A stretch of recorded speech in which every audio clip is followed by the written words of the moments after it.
Assalamualaikum warahmatullahi wabarakatuh. Waalaikumsalam warahmatullahi wabarakatuh. Kembali lagi bersama kami di Riau Pak TV. Dalam hal ini kita program Riau Podcast. Saya Ferizal, selaku host di sini. Tentunya saya tidak sendiri. Hari ini kita bersama narasumber kita yang merupakan narasumber luar biasa. Beliau tokoh Riau. Ya, beliau adalah Bapak Brigadir Jenderal Purnawirawan Haji Edi Afrizal Nathan SIP. Ya. Assalamualaikum Pak. Waalaikumsalam warahmatullahi ya. wabarakatuh. Selamat sore. Ya. Baik, di sini kita akan membahas tentang Taman Gembira nih Pak. Ya. Duri Lengkeng. Taman Gembira Duri Lengkeng. Nah, tentu yang menjadi pertanyaan kita khususnya pemirsa hari ini Pak. Ini asal pemikiran munculnya Taman Gembira Duri Lengkeng ini seperti apa nih Pak? Terima kasih Bang Rijal. Jadi pertama saya jelaskan, ini berawal dulu ketika saya baru duduk menjadi wakil gubernur bersama Pak Samsuar gubernur pada saat itu. Tidak terlalu lama kita dilanda COVID. Benar. Jadi pada saat dilanda COVID itu, sebagian kebijakan pemerintah itu yang usianya kira-kira rentan terhadap penyakit, itu dirumahkan. Benar. Ketika dirumahkan itu termasuklah saya dengan usia kategori yang dirumahkan. Nah, saya tidak efektif bekerja dari rumah. Saya lihat di sini waktu itu ini masih hutan ini. Ini tanah milik adik saya Ian, tapi tidak digarap, tidak diberdayakan. Oleh karena itu saya berpikir, kenapa tanah ini tidak digarap? Nah, saya mencobalah untuk memberdayakan tanah ini. Jadi tanah ini sebenarnya awalnya cuma 4.500. Kemudian sekarang total dengan yang di daerah sini semua adalah kurang lebih 1,3 hektar. Ya, benar. Nah, di sini saya mencoba mengkolaborasikan itu 3 wisata. Kenapa? Kita ini minim sekali mencari tempat wisata di Riau ini, kecuali wisata-wisata tahunan kita. Benar. Jadi di sini saya bentuklah di situ ada agrowisata, kemudian wisata religi, kemudian ada juga di sini tempat wisata orang bersantai-santai kalau mau ngopi atau segala macam. Nah, kenapa ini saya lakukan? Karena saya melihat kondisi di sini ini sebenarnya potensinya cukup bagus untuk dikembangkan. Karena daerah di sini ini sebagian besarnya tadinya daerah terisolir gitu. Terisolir ya. Terisolir. Ya. Karena daerah terisolir ini saya ingin daerah ini juga menjadi berdaya lah ke depannya itu. Nah, itulah awalnya kenapa dilakukan agrowisata itu di sini. Kenapa namanya Duri Lengkeng? Ya. Karena di sini ada 2 jenis tanaman utama, durian dan kelengkeng. Jadi di sini ada durian kurang lebih 50 pohon, Ya. kemudian kelengkeng juga sekitar 50 pohon. Nah, dengan Duri Lengkeng ini dibikinlah di sana dengan sebutan Taman Gembira. Harapannya ketika orang datang ke sini pulangnya gembira hatinya. Ya, Nah, itulah disebutkan Taman Gembira Duri Lengkeng. Itulah awalnya. Luar biasa ya. Dan oke guys, hari ini kita langsung di lokasi nih. Ya. Di kebun Bapak Haji Edi Natar. Ya. Tadi disinggung juga beliau berangkat dari COVID, ternyata hasil dari COVID terbentuklah kebun Taman Gembira ini Pak ya. Ya. Nah, yang ada di sini Pak, selain daripada apa, kita lihat juga ada tempat nih untuk wedding ya. Ya. Nah, bagi yang mau ke wedding itu seperti apa Pak konsepnya? Ya, jadi ke depan saya melihat ada beberapa kali saya pernah hadir waktu itu acara di salah satu hotel Arya Duta. Itu mereka mengadakan pesta taman di belakang gitu loh. Kemudian juga ada di beberapa tempat lain. Kelihatannya minat orang untuk merubah ataupun mencoba pola yang baru di dalam melaksanakan pesta pernikahan, tidak hanya di gedung, itu ada.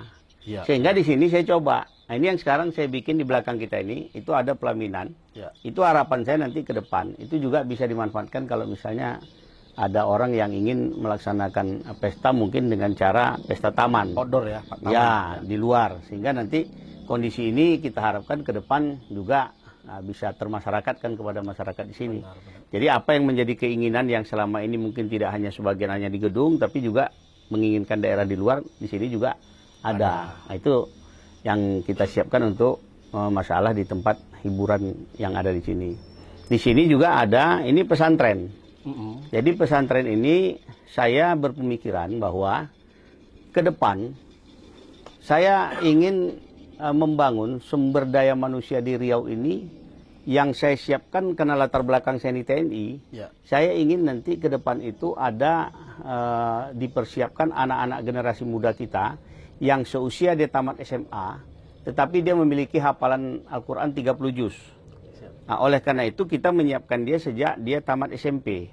Ya. Jadi nanti kerjasama kita sudah membangun komunikasi dengan Diknas Pendidikan di provinsi.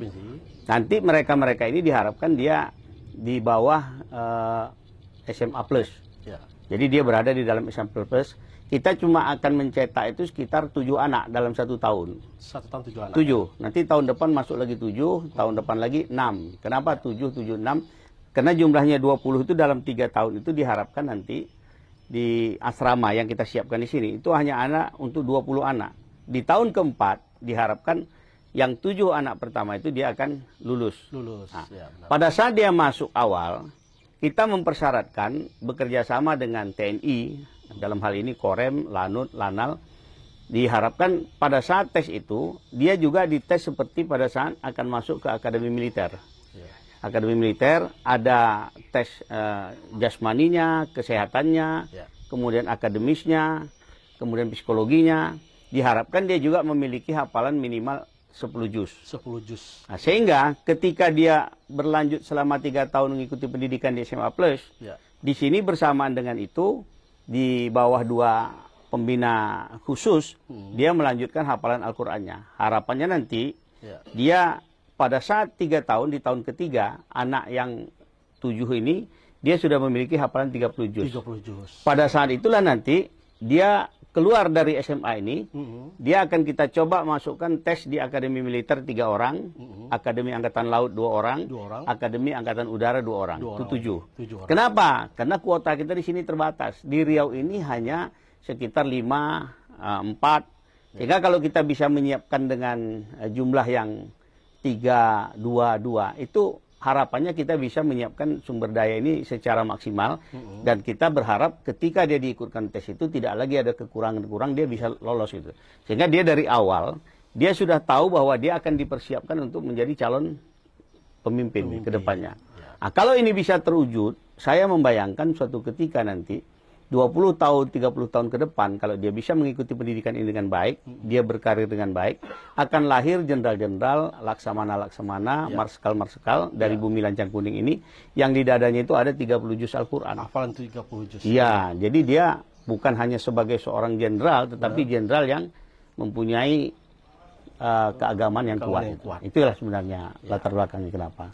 Baik, luar biasa guys ya. Bukan hanya sekedar taman gembira saja, ada durian dan lengkeng, ada tempat wedding outdoor yang disiapkan. Ternyata di sini mempersiapkan calon-calon pemimpin ke depannya yang akan menguasai hafalan 30 juz. Ya. Nah, mungkin sedikit lagi Pak kita mau menggali nih terkait mengenai durian nih. Karena kalau kita ke Malaysia pasti orang nanya durian King Musang King. Iya, iya. Nah, untuk Riau sendiri kita bingung nih. Ya. Apa sebenarnya khas nama durian kita? Ya. Barangkali di sini mungkin ada jenis-jenisnya, Pak. Ya. Di sini sekarang ada 11 varietas. Dari 50 pohon itu ada 11 varietas. Musangking, omeh, duri hitam, bawor, pelangi, matahari, montong, otong, bintana, D24, tembaga. Ya. 11. Jadi ini tergabung, ada yang lokal, ada yang di luar. Sebenarnya kalau kita mau, ini kita bisa melakukan seperti yang dilakukan Malaysia melahirkan musangking itu, termasuk montong yang dilahirkan oleh Thailand. Kita punya durian-durian unggul, misalnya katakanlah di Bengkalis ada durian tembaga, kemudian di Kampar ada durian omeh. Cuma ini yang tidak pernah saya lihat dilakukan selama ini, kenapa tidak dicoba dikawinkan 2 kualitas unggul ini sehingga melahirkan 1 varietas baru yang bisa kita berikan nama khas apapun lah di situ misalnya. Nah, ini yang harusnya dilakukan. Nah, ke depan kita berharap bisa seperti ini. Kita berdayakan nanti bagaimana. Ini sekarang alhamdulillah dengan usia yang sekarang sudah masuk 4 tahun, pohonnya bisa tumbuh bagus. Orang pertama melihat waktu saya menanam ini rata-rata pesimis karena nengok lahannya ini kan lahan gambut termasuk agak ekstrim gitu. Ekstrim ya. Ya, jadi agak ragu orang melihat. Tapi alhamdulillah dengan kondisi sekarang Saya yakin ini mungkin insya Allah dalam tahun ini sudah bisa dibuahkan. Kita sudah mulai coba ini. Ya. Berarti Taman Duri Lengkeng ini guys bisa menjadi percontohan nih Ya, untuk insya Allah, masyarakat insya Allah. Riau khususnya. Artinya kita mampu nih buat berbagai varietas ditanam di sini. Insya Allah, insya Allah. Mudah-mudahan dari sini muncul nih khas Riau. Ya. Gitu Pak ya. Ya. Kita berharap dari sini muncul khas Riau, durian yang terkenal. Kalau Ya. bisa sampai ke negara sebelah, minimal Asia juga memahami Riau ada varietas yang Ya, terkenal. Gitu Pak. insya Allah.